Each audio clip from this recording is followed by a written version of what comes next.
Welcome back. Today we're going to learn about learning, Chapter 6 in your textbook. There are several types of learning, and we'll cover each of these briefly. Non-associative learning involves learning solely about a single stimulus and not its relation to anything else.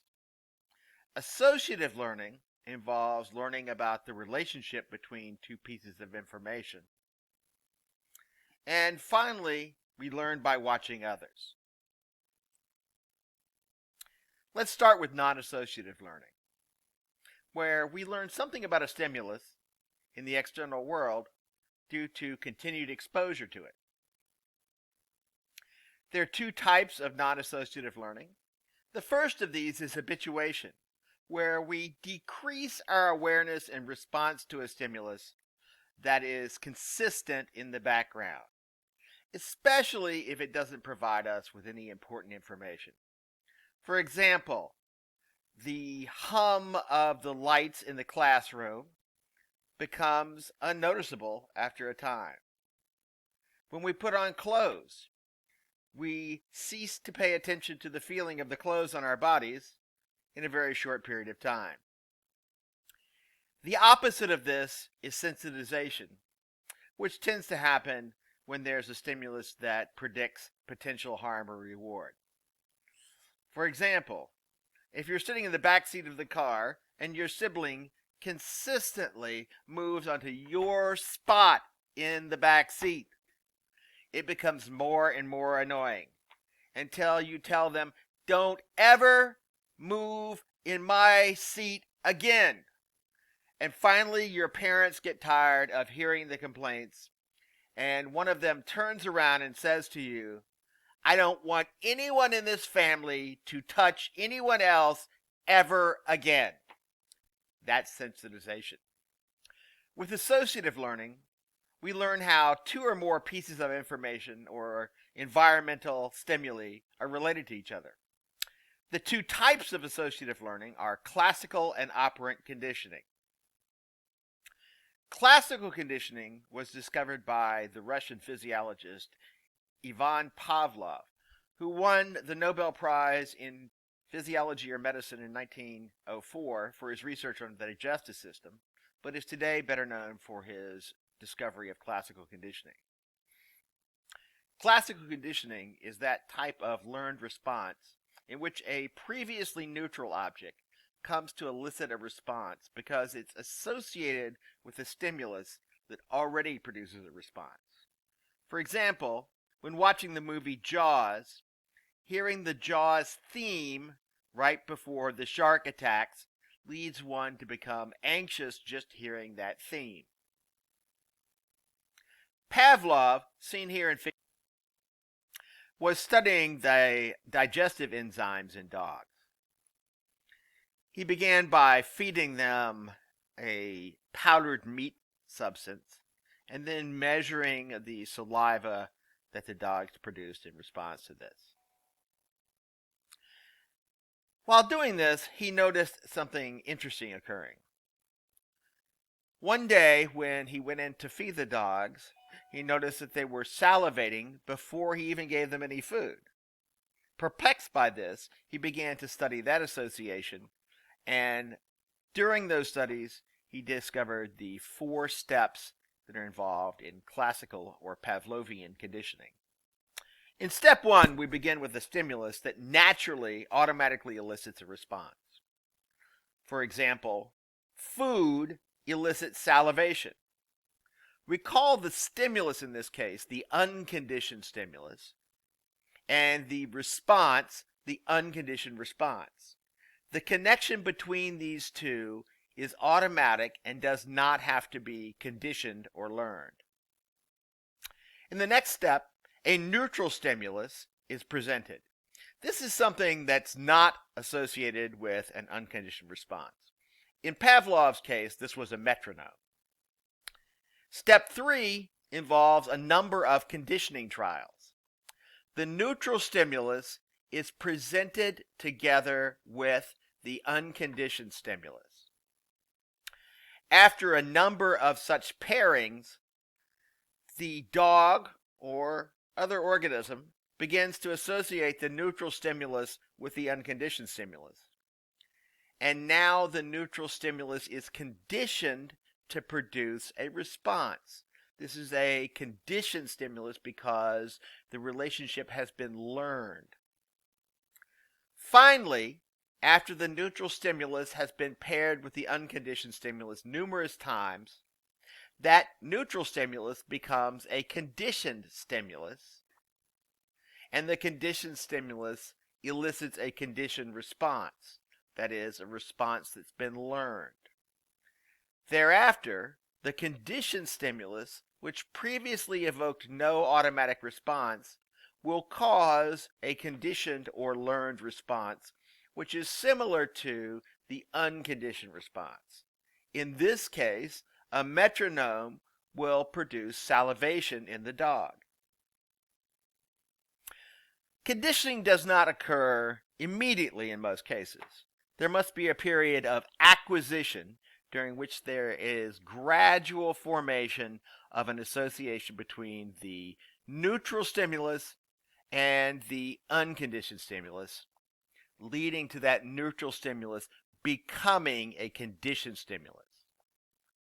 In general, presenting the neutral stimulus right before the unconditioned stimulus leads to the strongest conditioning.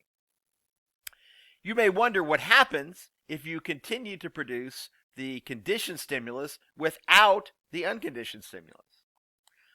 This process is called extinction because the link between conditioned stimulus and conditioned response gradually falls off until it is no longer there. Interestingly, the link between conditioned stimulus and conditioned response is not gone, it's simply temporarily suppressed. We know this because after a break, if you present the conditioned stimulus again, you will get a conditioned response. This suggests that the response was always there, simply not evident during the extinction paradigm. The chart here shows these procedures. The original stimuli that we learn an association to did not always occur exactly the same way in nature. For this reason, people and animals have the capacity for stimulus generalization and discrimination. In stimulus generalization, we respond to a stimulus that's very similar to the original conditioned stimulus in a similar way. In stimulus discrimination, we learn to not respond to a stimulus that is different enough from the original conditioned stimulus. One of the ways that we develop phobias is through classical conditioning. We have a very bad experience with some situation or object and develop a conditioned fear of that. In one of the most infamous of all psychology experiments, the American psychologist John Watson conditioned a fear of a white rat in a young child who was known as Little Albert. Watson did this by pairing the neutral stimulus of the white rat with a loud noise produced by a gong. Over time, Little Albert became conditioned to fear the white rat. In addition, this fear generalized through stimulus generalization to a rabbit, a dog, a monkey, a ball of white wool, and a Santa Claus mask. Operant conditioning is a process by which an action's consequences determine how likely it is to be repeated. Originally described by Edward Thorndike, the concept is that if an action is followed by a positive response from the environment, it will be repeated. If it's followed by a negative response, it will not be repeated. He demonstrated this with a cat who was placed inside a box. The cat could release itself from the box by pushing a lever, and then obtain access to a bowl of food that was outside the box. The original puzzle box is shown in figure A here, and figure B shows a diagram of the process. Thorndike described this as the law of effect. Any behavior leading to a satisfying state of affairs is likely to be repeated, while any behavior leading to an annoying state of affairs is less likely to be repeated. The American psychologist Burris Frederick Skinner, or Fred to his friends, developed a formal theory based on this. Operant conditioning was the term Skinner used. He suggested this is because animals operate on their environment to produce effects. If these effects are rewarding, the animal has been given a reinforcer, something that increases the likelihood of the response reoccurring. Skinner conducted many of his experiments with rats and pigeons. Shown here is a diagram of a, quote, Skinner box, which contains a lever that the rat can learn to press to access food. Rats will rapidly learn to do this as soon as they discover the effect. Many behaviors are much more complicated than pressing a lever, though. In order to condition these behaviors, the process of shaping by successive approximations is used. For example, if you were for some reason trying to teach your dog to surf, you would first reward the dog for approaching the surfboard, then for standing on it, then for standing on it while you move, and finally for surfing independently. Not all reinforcers are equal for all people. The American psychologist David Premack developed his Premack principle. Given a choice between a number of activities or objects, the activity or object that's most frequently chosen can be used to reinforce those activities which are less frequently chosen. One of the misconceptions that many people have about reinforcement and punishment is that they are defined by the intent. This is not correct. Reinforcement and punishment are defined by the effect they have on the behavior. If a consequence of behavior increases that likelihood of behavior occurring again, it is a reinforcement. If that consequence decreases the likelihood of that behavior occurring again, it is a punishment. This is true regardless of what the intent of the consequence was. Positive reinforcement is when a stimulus is given to the individual after the behavior, and that stimulus increases the likelihood that the behavior will occur again. In other words, if you tell your child, I will give you a cookie if you clean up your room, and the child cleans up their room, that's a positive reinforcement. Negative reinforcement is not punishment. People sometimes get those confused. Negative reinforcement is taking away something unpleasant after a behavior in order to increase that behavior. So in the example here, you have a headache, which is unpleasant. The behavior is taking a painkiller pill. The headache goes away. You've removed something unpleasant. Then the next time that you have a headache, you will be likely to take that same pill again because you've been negatively reinforced for doing so.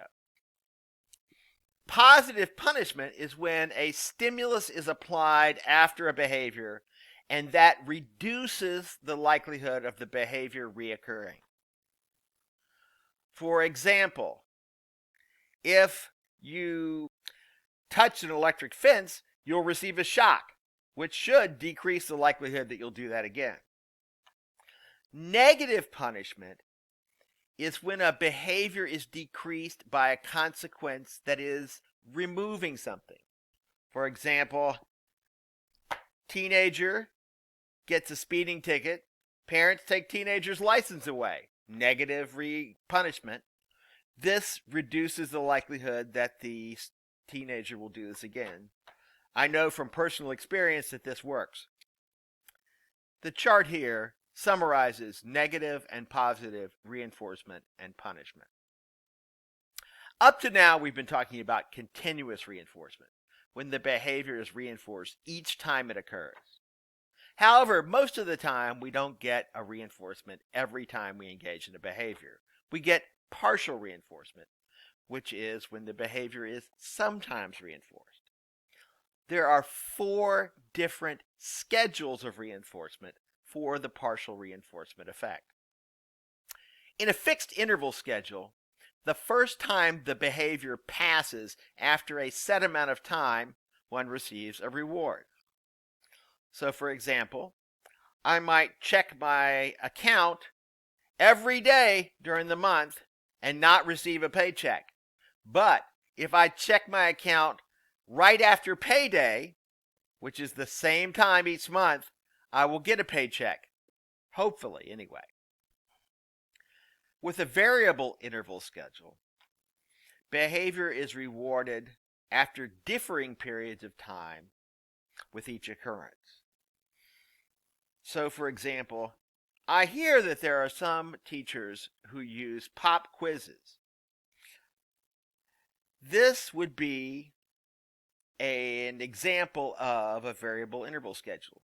If you study all the time, not knowing when the next pop quiz is coming, you'll be rewarded for that studying on varying intervals of time. This incidentally leads to very high rates of behavior, in this case, studying. Ratio schedules are based not on the passage of time, but on the number of responses. A fixed ratio schedule, as the name implies, results in reinforcement after a fixed number of responses. So, for example, if you are paid for piecework, you would be on a fixed ratio schedule. In a variable ratio schedule, you are reinforced after a varying number of responses. This is how many gambling games work. Slot machines works this way. All other things being equal, reinforcement works better to change behavior than punishment. The reason for this is that people will seek to get their reinforcements. They will not pass up an opportunity to be reinforced for a behavior. On the other hand, people will seek to avoid punishment.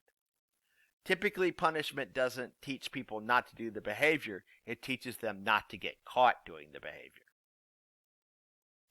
Behaviorism focuses on solely the behavior and its consequences. And yet, there are instances in which learning occurs without any reinforcement. Edward Tolman was an American psychologist whose undergraduate training was in engineering. And he discovered that rats can learn to run through a maze without reinforcement. He theorized that they develop a cognitive map of the area. Later neuroscience research confirmed his theory. Tolman's study consisted of 3 groups of rats who were put into a maze. One group never received any reinforcement for running through the maze from one end to the other. The second group got reinforced every time they successfully navigated the maze. And the third group only got reinforced on the 11th trial.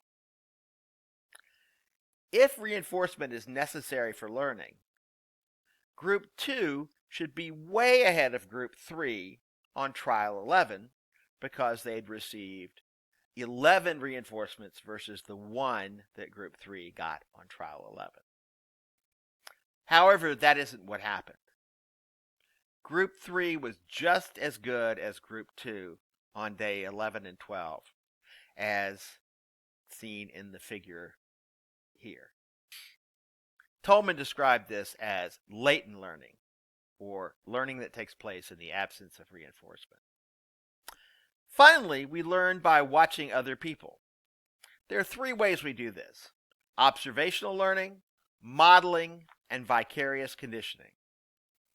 In observational learning, we learn a skill or behavior after exposure to seeing at least one performance of that behavior. For example, the young man here is learning from his father or grandfather how to use this saw. A demonstration of this was Albert Bandura's 1961 Bobo doll study. Bobo dolls were an inflatable doll that had sand in the bottom of them to keep them upright. The children in this study were divided into two groups. One group watched an adult playing quietly with Bobo, while the second group watched an adult attacking the Bobo doll. Both groups were then allowed into a room with numerous toys. The ones who had seen the adult attacking Bobo not only were aggressive towards the Bobo doll, but were aggressive towards all the toys at a rate of twice that of the first group. Modeling occurs when we imitate behavior that we have seen observationally. That is, we attempt to do exactly what the model has done. Finally, vicarious conditioning is when we learn the consequences of an action by watching other people be rewarded or punished for that action. For example, if you're driving down the highway and you see ahead of you a number of cars on the side of the highway and a number of police cars behind them with flashing lights, you know to slow down. You don't need to get a speeding ticket yourself to do so. I hope you've learned something about learning in this lesson, and I look forward to seeing all of you next week.